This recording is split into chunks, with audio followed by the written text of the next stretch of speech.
Good morning. So this morning we are going to talk about proportions, and we've talked about proportions in the past, but we're further in the chapter now, or further in the year, and so we know several things about proportions, and we know how to solve equations, and so we're going to put those two things together. So let's get started. I'm going to show my screen to you. I'm going to present to you my screen, so give me a second to get that taken care of.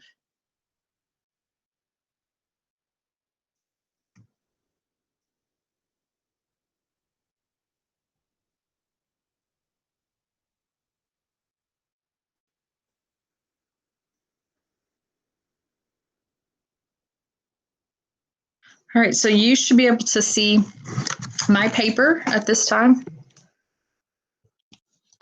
Blank piece of paper.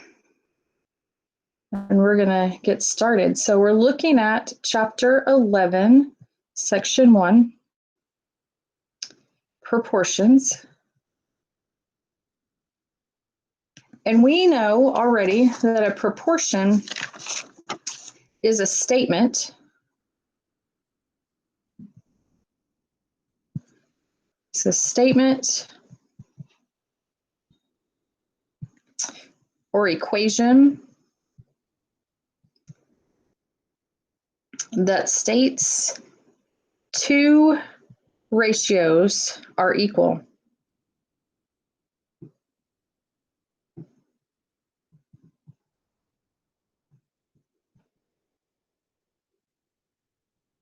So statement or equation that states two ratios are equal.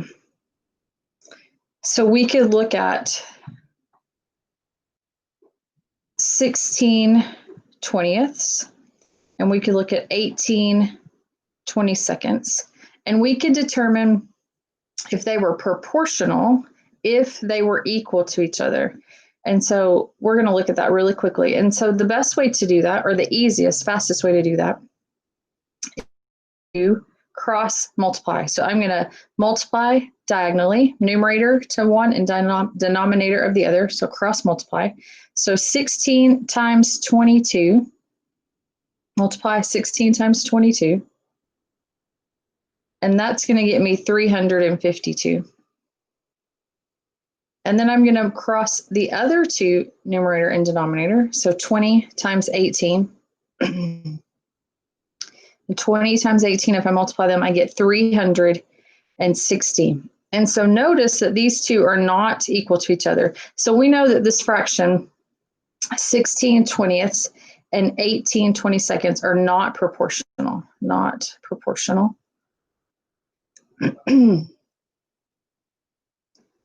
So just a little review. We know that they're not proportional. Scoot down. All right, so at 5/8, and I looked at 10/16. 5/8 and 10/16. Again, I could determine if they were proportional by cross multiplying. So 5 times 16.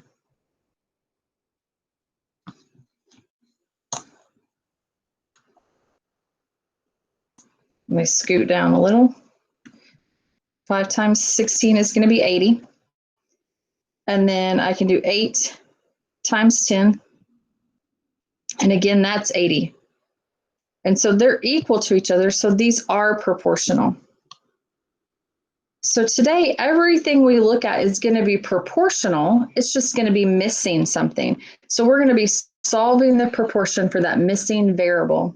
And so this is how things are a little different, because we're changing, we're adding to what we already know. We know that we can cross multiply and determine if something's proportional, but this time we are looking for the missing piece. So let's look at an example of that.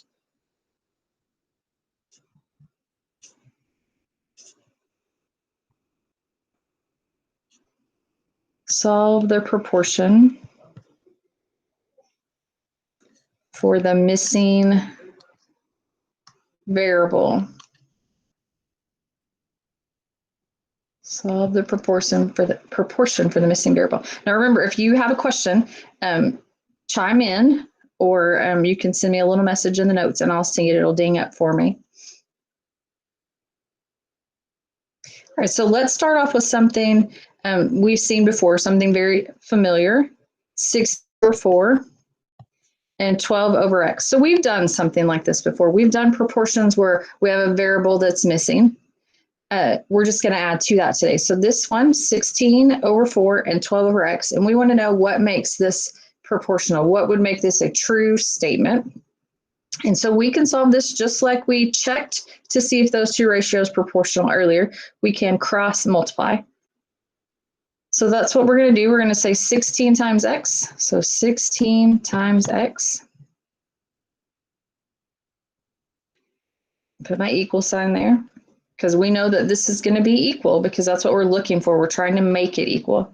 And then I'm going to say 4 times 12. So 16 times x is going to give me 16x. And 4 times 12 is going to give me 48. And so now I have an equation. This is saying 16 times what number is equal to 48. We know this is a multiplication problem and that we solve by doing opposite operations or inverse operations, whichever word you prefer. Inverse is more mathematical, but we're going to determine what x is. We're going to get x by itself. We're going to isolate it. And to do that, we're going to divide both sides by 16. Our 16s would cancel each other out because 16 divided by 16 is just 1. That leaves us our x. And then 48 divided by 16 is going to give us 3. So x is 3. So we know that 16 over 4 and 12 over 3 are proportional. They're equal to each other. So we found the missing variable, and so our answer is x equals 3. So that's why I boxed that in. We were looking for what was missing, and we were missing the 3. So notice that one came out with a nice whole number, but they don't all come out with nice whole numbers. So let's look and see what happens if it's not a whole number. So I have 5/8, and I have x over 9. 5/8 and x over 9. We're going to continue to do the same method. We're going to say 5 times 9. So 5 times 9. And then we're going to look at 8 times x. So I have 5 times 9. 5 times 9 is 45. And 8 times x is 8x. So 45 equals 8x. So 8 times what is equal to 45? Well, we know that 8 does not go into 45 evenly, but we still do know that we're going to have to divide. So I'm going to divide by 8. Excuse me. So x is equal to 45 over 8. And I don't want to leave it like 45 over 8 because I don't want a fraction. An improper fraction. I want to make it a mixed number. I don't want it to be a decimal. So remember, today in your assignment, we'll have fractions or mixed numbers, but no decimals or whole numbers. We can have whole numbers. So we're going to remember that we divide 8 into 45, and we know that 8 will go into 45 5 times. And we subtract and have a remainder of 5. So we know that 5 and 5/8. This is something you've done since, I don't know, probably the 3rd or 4th grade, maybe later. 4th grade, probably for sure. So 5 and 5/8. So x is equal to 5 and 5/8. 5 and 5/8. So notice this didn't come out as a whole number, but it's still proportional. 5/8 and 5 and 5/8 over 9 are proportional. They are equal to each other. All right, let's look at one that really creates, starting to create bigger equations instead of one-step equations where you just had to divide. Let's see what happens when we have other operations going on in our portions. So I have x over 5 equals 20 over x. X over 5 equals 20 over x. Still doing the same process. Notice I have an x on both sides this time, so that's different than what we've looked at. but still doing the same process. So we're going to say x times x. And so x times x is going to get us x squared. And then 5 times 20. 5 times 20 is going to get us 100. So I have x squared equals 100. Well, I have x, but I need just x. I don't need x squared because x squared means there's two of them there. And we want the x to be by itself. We want it isolated with one variable, one exponent. And so to do that, I have a squared. And so remember when we had multiplication, we did the opposite. We did the inverse, we divided. So this time we're looking at x squared, and the opposite or the inverse of squaring something is taking the square root. And we've talked about square roots before. So we are going to take the square root of both sides. So I'm going to rewrite it just so I have that for a visual. If you go back and look at your notes, you'll be able to tell where these steps are specifically. So the square root of x squared and the square root of 100. So I'm taking the square root of both sides because remember what you do to one side, you have to do the other side. So the square root of x squared is x. And the square root of 100 is 10. So x is equal to 10. Now, when we take the square root of something, it really can have a positive and a negative answer because we're saying that 10 times 10 is 100. Yes. We're saying that negative 10 times negative 10 is 100. They're both true to this equation. So both of these answers, and you could say x equals 10 and x equals negative 10, or you could say x is equal to plus or minus 10, and it's just saying that both of those solutions would work here. All right, so that's what would happen if we ran into a square root in our proportions. All right.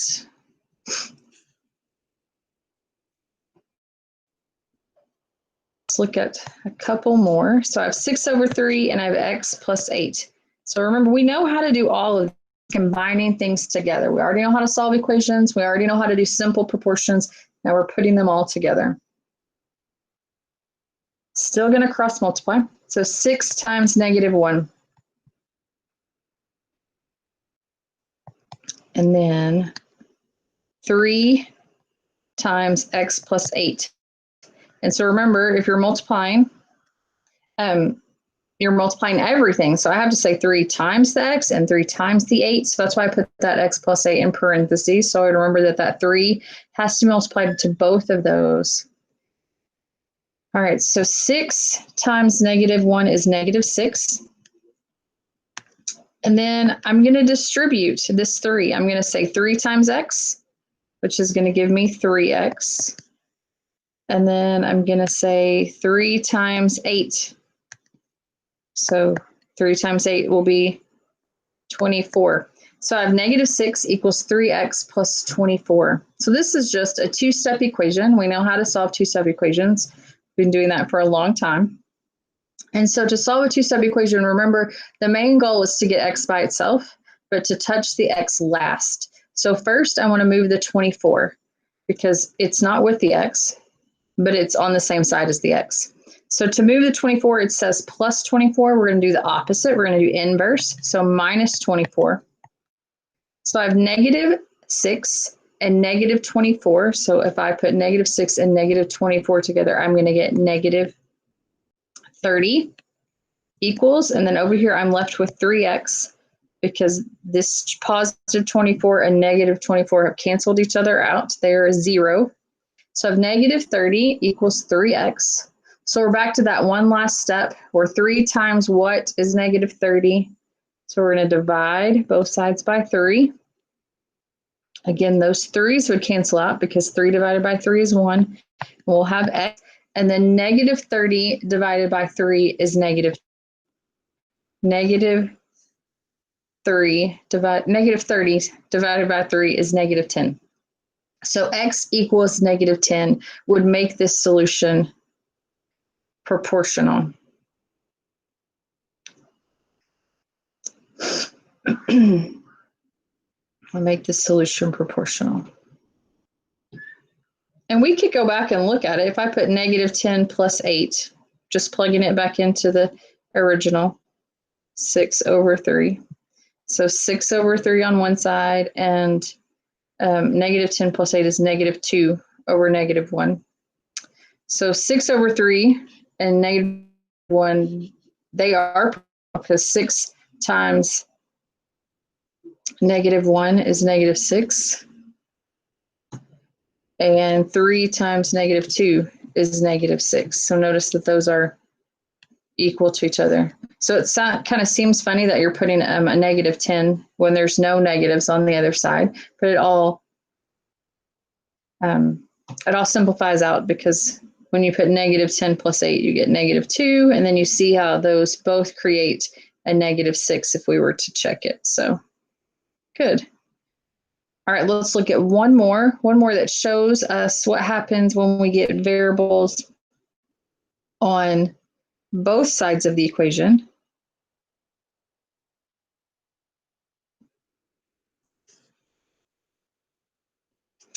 Plus 4 over 2x, and I have negative 5 over 6. X plus 4 over 2x equals negative 5 over 6. So here we go. Same thing. So 6 times x plus 4. 6 times x plus 4. And 2x times negative 5. Oh, my colors disappeared. That's all right. All right, so 6 times x plus 4. So remember that number's out of parentheses. It has to go to both terms, or however many terms are inside the parentheses. So we'll distribute. 6 times x is 6x. And 6 times 4 is 24. On the other side, we have 2x and negative 5. 2x and negative 5. That gives me negative 10x.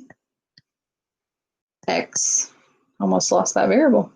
All right, so 2x times negative 5 is negative 10x. So now I have the equation. I have 6x plus 24, and I have negative 10x. So I have a variable on both sides. And so when we solved equations previously with variables on both sides, remember our goal was to get our variables together. And so I can move the 6, or I could move the negative 10. And I'm going to move the 6, because if I move the negative 10x over, then that leaves a blank side. And that's fine. You can make it a 0, but it's just adding one more step to your problem. If you leave that a 0, then there's more steps involved. So I want to try to get my x's together first thing. And so to do that, I'm going to move my 6x over to my 10x. And remember, if I'm moving from one side of the equal side to the other, I have to do the opposite operation. This is a positive 6. So I'm going to subtract 6x. So I have 24 equals negative 16x. 24 equals negative 16x. So negative 16 times what is 24 is what I'm after. So I'm going to divide both sides by negative 16. So I have 24 over negative 16, and I know that 16 doesn't go into 24 evenly, but I do know that I can simplify 24 over 16. So I'm going to do just that. And 24 and 16 are both divisible by 2. They're both divisible by 4. They're both divisible by 8. And remember, the bigger the number is or the smaller your numbers get. So I'm going to say they're both divisible by 8. I'm going to choose the largest number. So 24 divided by 8 is 3. And 16 divided by 8 is negative 2. So I have 3 halves. And I know what 3 halves is as a mixed number. Say, I can't remember. I'm going to try to figure it out. And so I'm going to say 2 will go into 3 one time. So 1 times 2 is 2. And I have a remainder of 1. So I have 1 and 1/2 is how many times what 3 halves is 1 and 1/2. And I knew that, and you probably knew that too. So 1 and 1/2, and we know that it's negative because remember we have this negative over here. So over here, our solution is x is equal to negative 1 and 1/2. X is equal to negative 1 and 1/2.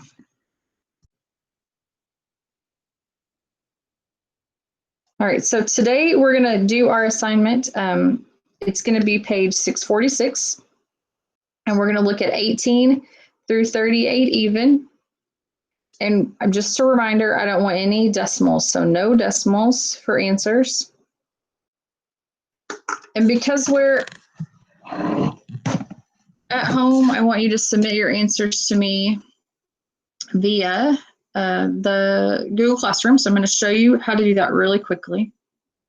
Let me switch over to my Google Classroom. So here's my classroom. Here's your class. And I'm going to go to classwork. And so under assignments, I have section 11.1 proportions. So we'll click on that. And notice I have the assignment written for you again, page 646, 18 through 38 even. And I have this Google form attached. And the form,